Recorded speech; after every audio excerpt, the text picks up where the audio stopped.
ابتداء علم جلیل کے بابرکت نام سے جو دلوں کے بہت خوب جانتا ہے، سامعین و ناظرین کو محمد عامر حضور کا سلام قبول ہو۔ حضرت ذوالنون مصری رحمت اللہ تعالی علیہ فرماتے ہیں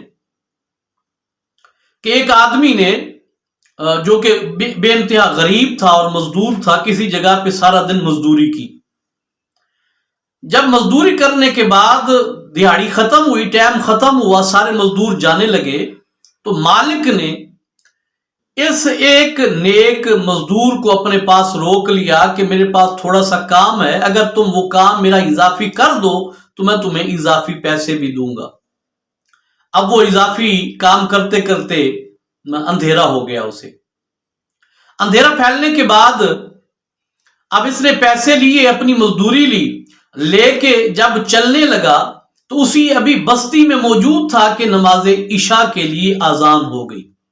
اس کے کانوں میں اذان کی آواز پڑی تو اس نے سوچا کہ دیر پہلے ہی ہو چکی ہے، تو گھر پہنچتے پہنچتے جماعت سے میں رہ جاؤں گا۔ گھر اس کا دوسری بستی میں تھا اور راستے میں جنگل میں سے گزر کے جانا تھا اسے، تو اس نے سوچا کیوں نہ میں جماعت اسی بستی میں، اسی مسجد میں جس کی آواز اذان کی آواز میں نے سنی، اسی میں نماز عشاء ادا کر لیتا ہوں اور اس کے بعد میں گھر چلا جاؤں گا۔ حالانکہ طبیعت میں بے چینی بھی تھی کہ گھر بچے انتظار کرتے ہوں گے، بیوی انتظار کرتی ہوگی، لیکن جب اللہ پاک کا حکم سنا، اذان سنی، تو اس کے قدم آگے نہ چل سکے اور وہ مسجد کی طرف گیا۔ اس نے نماز پڑھی، نماز پڑھنے کے بعد ورد وظائف کیے، کرنے کے بعد تسبیح ہاتھ میں پکڑی اور یہ سوچتے ہوئے جا رہا تھا کہ آج تو بہت دیر ہو گئی، آج تو بہت لیٹ ہو گیا، گھر والے انتظار کر رہے ہوں گے، بیوی بھی کہے گی اتنی دیر لگا کے کیوں ہوا، وہ تو پریشان ہوں گے۔ اب یہی سب باتیں سوچتے ہوئے وہ جا رہا تھا۔ راستے میں ایک جگہ پہ ایک کنواں تھا، راستے پہ کنواں۔ اب وہ کنواں ایسا تھا کہ افتاد زمانہ کی وجہ سے اس کے آثار تقریباً بار سے ختم ہو چلے تھے اور وہ اس میں مٹی بہت زیادہ پڑ چکی تھی، یعنی کہ اس کی گہرائی اتنی زیادہ بھی نہیں تھی لیکن اتنی تھوڑی بھی نہیں تھی۔ جو اس کے اندر گر جاتا تھا تو اسے کافی چوٹیں آتی تھیں اور بغیر کسی کے سہارے کے، کسی کی مدد کے، وہ اس کنویں سے باہر بھی نہیں نکل سکتا تھا۔ اچھا، یہ اپنی پریشانیوں میں جا رہا تھا، ہاتھ میں تسبیح تھی، پیر پھسلا، اس کنویں میں گر گیا، چوٹ لگی، بے ہوش ہو گیا۔ اب یہ بے ہوش ہو کے اس کنویں میں پڑا ہے۔ باہر سے دو اور آدمی گزرنے لگے تو ان میں سے بھی ایک نے، وہ جو اس کے اندر گرنے ہی لگا تھا کہ اس نے اپنے آپ کو سنبھال لیا، تو ان دونوں نے آپس میں مشورہ کیا، یار جیسے ہم گرنے لگے تھے کوئی اور نہ اس کے اندر گر جائے تو ہم اس کے باہر نا لکڑیوں کی ایک باڑ کھڑی کر دیتے ہیں تاکہ نشانی بن جائے گی، آنے جانے والوں کو رات میں پتہ چلے گا کہ یہاں پہ یہ جو لکڑیوں کی دیوار کھڑی کی گئی ہے یہاں کوئی خطرہ نہ ہوگا، لوگوں کو پتہ چل جائے گا۔ اس لیے انہوں نے جناب درختوں پہ سے وہ لکڑیاں توڑنے کے بعد گڑھے کھودے اور اس کے چفیر جو ہے نا انہوں نے وہ لکڑیوں کی باڑ ایک لگا دی، ایک اس کے گرد باؤنڈری بنا دی تاکہ کوئی اس کے اندر گر نہ سکے۔ اب یہ انہوں نے کام کیا اور کام کرنے کے بعد اس کے اوپر جناب گھاس پھوس ڈال دی اور اس کے بعد وہ چلے گئے۔ اب یہ جو اس کے اندر کنویں کے اندر گرا تھا، اسے جب ہوش آیا نا تو اس نے دیکھا پہلے تو آسمان نظر آ رہا تھا، اب تو آسمان بھی نظر نہیں آ رہا۔ یہ بہت پریشان ہوا کہ اب اس کنویں میں سے مجھے کون نکالے گا، سارا دن ہو گیا مزدوری کرتے ہوئے، کھایا کچھ نہیں ہے، ساری رات اسی ٹھنڈ میں یہاں گزاروں گا تو مر جاؤں گا، بچے میرے گھر میرا انتظار کرتے ہوں گے، بیوی انتظار کرتی ہوگی۔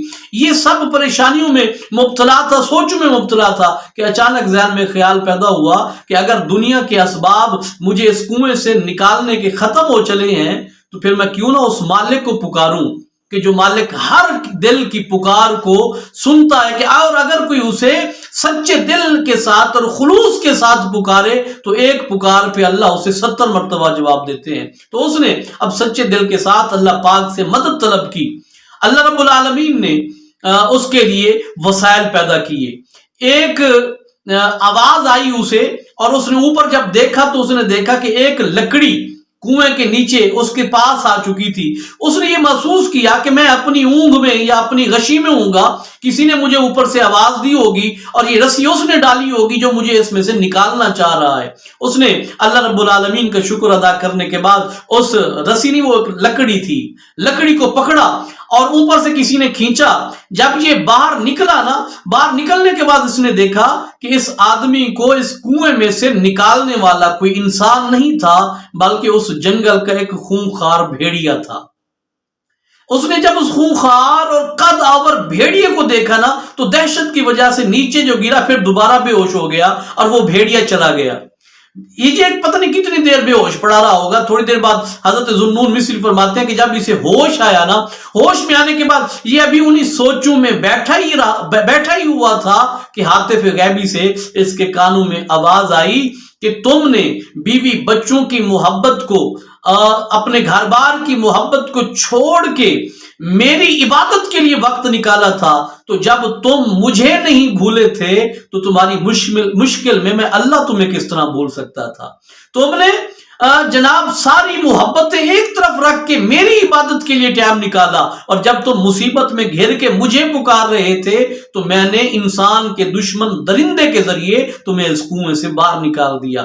تو دوستان گرامی قدر، اس واقعے سے سبق یہ ملتا ہے کہ اگر انسان اللہ رب العالمین کی عبادت کو سے روگردانی نہ کرے اور وقت پہ تمام تر مصروفیات کو ترک کرتے ہوئے اللہ پاک کی عبادت کرے اور پھر اللہ پاک کو ہر مشکل وقت میں پکارے، تو اللہ رب العالمین اپنے بندے سے اتنی محبت کرتے ہیں کہ پہلے تو اس بندے کو اللہ پاک مصیبت میں مبتلا ہونے ہی نہیں دیں گے، اور اگر کسی نہ کسی وجہ سے وہ کسی مصیبت میں مبتلا ہو جائے تو پھر اللہ پاک اپنے درندوں کے ذریعے بھی اپنے اس پیارے بندے کی مدد فرما دیتے ہیں. یہ اللہ پاک کی اپنے بندے کے ساتھ محبت کا اظہار ہوتا ہے. تو ہمارے محبت کرنے کی دیر ہے، مالک کے عطا کرنے کی دیر نہیں ہے. امید کرتا ہوں آج کا واقعہ بہت سارے لوگوں کی اصلاح کا ذریعہ بنا ہوگا. واقعہ آپ کو کیسا لگا ضرور بتائیے گا. اپنا ڈھیر سارا خیال رکھیے گا. بہت جلد ایک نئے واقعے کے ساتھ آپ کی خدمت میں دوبارہ حاضر ہوں گا. تب تک کے لیے مجھے اجازت دیجیے. السلام علیکم ورحمۃ اللہ وبرکاتہ.